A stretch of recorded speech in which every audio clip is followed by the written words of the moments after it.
What's up, family?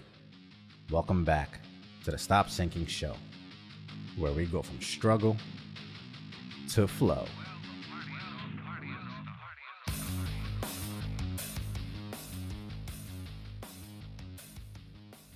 What does healing look like? The luxury we have today is that we can reach for more consciousness than the generations before us. We are not stuck in the survival rungs of Maslow's hierarchy of needs.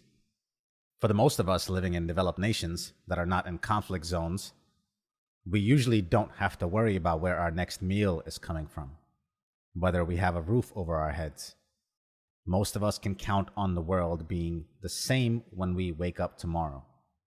We expect electricity and water to function, our cars to turn on, the highways to be open, our phones and services that we depend on to go on without a hitch. We expect it so much that we don't even think about it.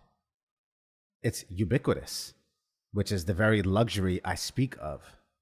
When you count on things without even knowing or having to acknowledge them being around you as a blessing to count today, that's how you know you are living in luxury. Even the traffic light on the way home, or the covers that cover the sewers. Ubiquitous. Imagine living without them. That's luxury that can be looked at as all things that we take for granted. Gratitude for that luxury would be counting as a blessing all the things you count on just to be there. The second what you take for granted is not there, even for a couple hours, like losing your internet, or electricity in a storm, or in an airplane, or access to basic shopping and delivery services. The second you don't have all the things that you are so used to, you remember what really matters.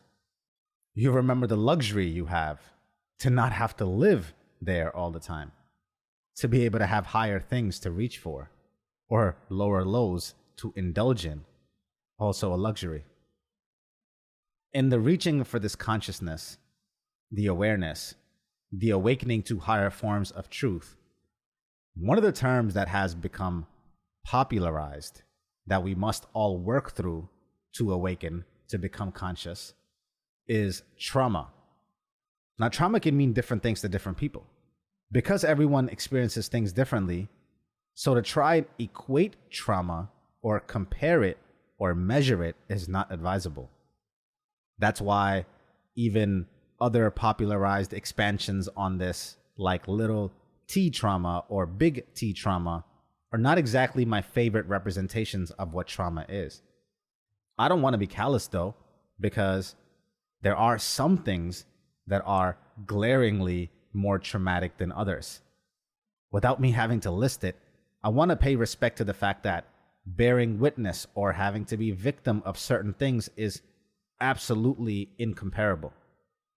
What most of us now socially refer to as our trauma is not exactly in the same bucket as being a victim of a heinous crime or witnessing atrocities that give you PTSD. But that doesn't necessarily mean the end result of it, whatever it is any less traumatic for the person, regardless of the event or lack thereof.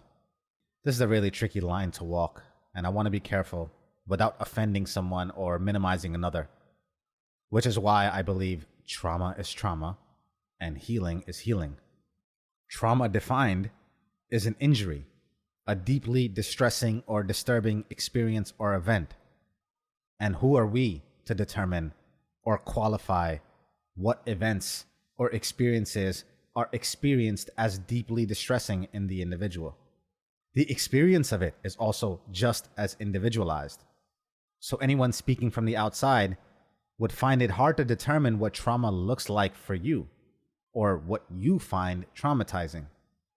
So then I question, if it is that difficult to identify the impact of trauma, then can someone else determine what healing looks like for you? Or what healing looks like at all? What does it even mean to be healed? Who's to say? In the work that we have done in the field of studying trauma, At the least, we have labeled forms of trauma and the sort of experiences that lead to them. From whatever understanding we have of human nature, we have tried to generalize to the best of our ability the types of events in childhood or other that lead to these places of injury or these traumas. In my opinion, when you look deep enough and you take layers and layers deeper into your trauma, most of them root down to the feeling that our safety and security is at risk, which might seem like an obvious, trite statement to make. But the thing that I find interesting about it is that we somehow created so much abundance that we climbed out of Maslow's hierarchy, that our actual physical safety and our actual security is no longer at risk, only to find in that luxury other psychological hierarchies that bring us right back down to the base floor of security and safety being at risk. Almost as if every step up that you climb, you fight the same demons within you, except they're more evolved, more elusive, veiled. They show up as something completely different. But ultimately, the threat you feel is the same.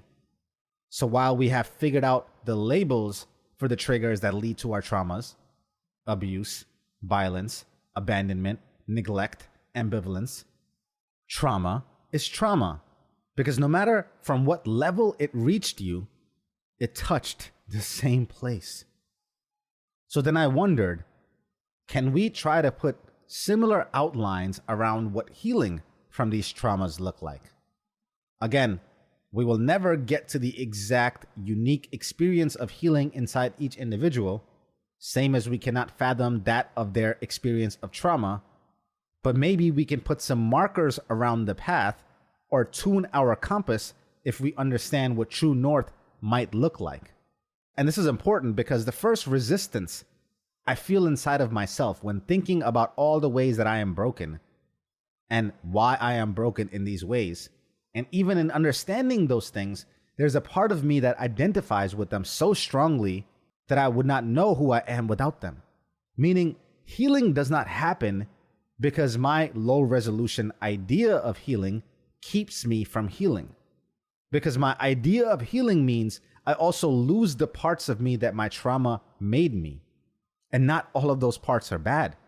Some of those are my superpower, like my ability to care and listen to people and hold space for them, and my need to help and give. A lot of those started out trying to fill voids. They came from a traumatic place.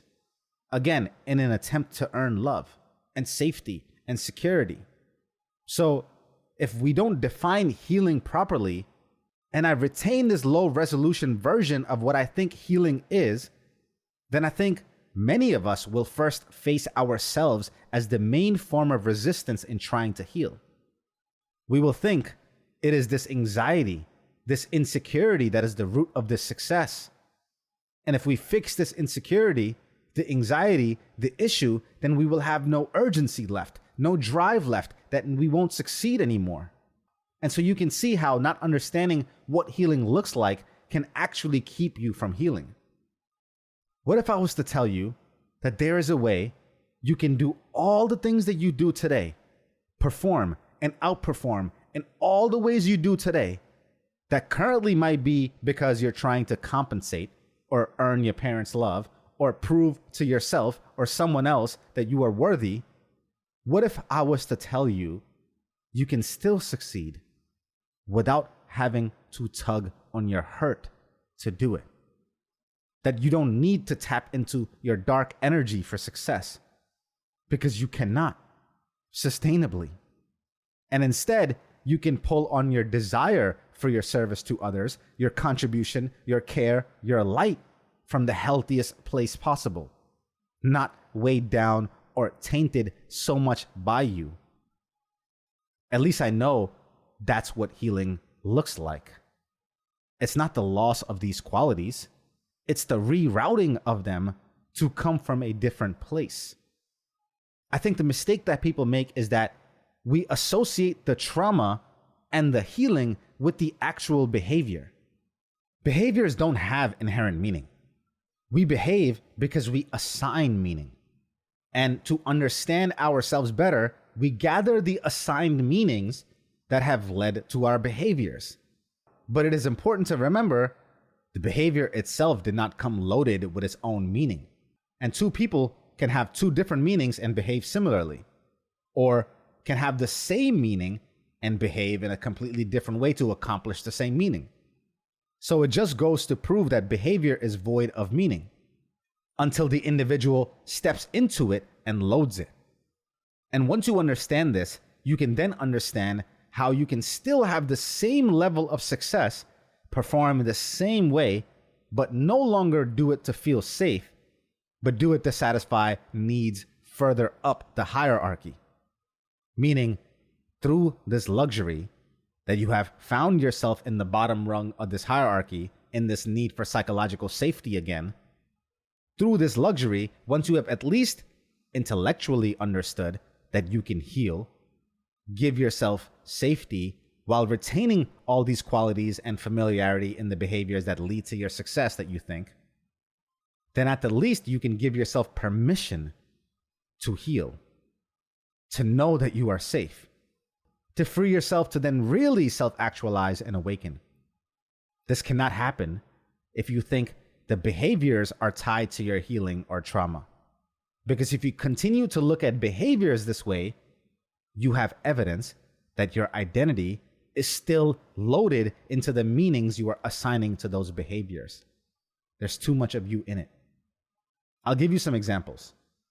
If your trauma leads you to put your needs last, you're a people pleaser, you don't know how to say no, but that causes you to show up and help people, even though your help was tainted and weighed down by your people pleasing, it doesn't take away from the help that was actually received on the receiving end. The problem is that you routed the path that you're doing, your action took was through your trauma. It literally took the path through your being, carrying the burden of all your hopes and dreams and fears and nightmares balled up into the need to earn love and safety. You chose to do that because that's how you have always routed this particular behavior. So maybe not even a conscious choice, but a choice has been made nonetheless. And so the help received isn't the issue, and neither is the help given. The actual act of service is not at fault. It's the help given by way of which it was given that was the issue. Let's take another example. If your trauma has led you to become extremely critical of yourself, of others, to be really exacting and precise, to avoid criticism yourself maybe, to avoid giving yourself another reason to look at yourself in the same critical way you look at everything. So you're punctual, meticulous, you show up, you care, you overgive, you overdeliver. Again, those qualities are not the issue because the effect of those qualities, the actual benefit they bring to whatever endeavor it is that you take on or whatever team you are a part of, the benefit of it is not an issue.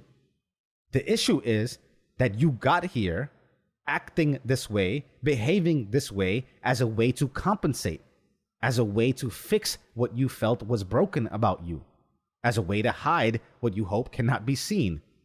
Again, maybe you don't know of another way how to route it through a healthy place, and maybe we can explore that some other time. But you can at least see that the behavior is not the issue and might actually be your superpower. The issue is how you arrived at behaving this way, and that it is possible and actually healing when you can continue the behavior without it coming from or to fill an empty place. Don't expect this to happen overnight either. Every time you go and do the same behavior, if you are committed to heal, it will tug on your hurt. It will want to come from that hurt place to fill that void. And you have to simmer it. Tell it it's already full, that it's safe. Tell it you don't need its concern right now, that you are grateful that it is there to care for you and to keep you from getting hurt again. And then free it. Sometimes in every moment, over and over again, you have to free it so that you can hand that behavior back over to a higher power, so that you can do it from a safe place. Healing does not happen overnight. It does not happen in intensity. You will not see signs of it while happening. And frankly, it does not happen. Because healing, is not a thing to have happen. It is not an event. You do not arrive at healing. It is a continuous deepening into the depths of the wound, matched by your continuous deepening ability to nurture it. You will find even more webs that you have constructed as a result of the trauma, which led to the behavior as its aid. You will have to free it again. Tell it it's safe at deeper and deeper levels, so that your doing, your being, all of you sheds the weight, all these preconceived notions, all the baggage that keeps you from ascension. What does healing look like? It looks like you, weightless, with wings, free. I love you, family. Stay true always. I see you on the next show.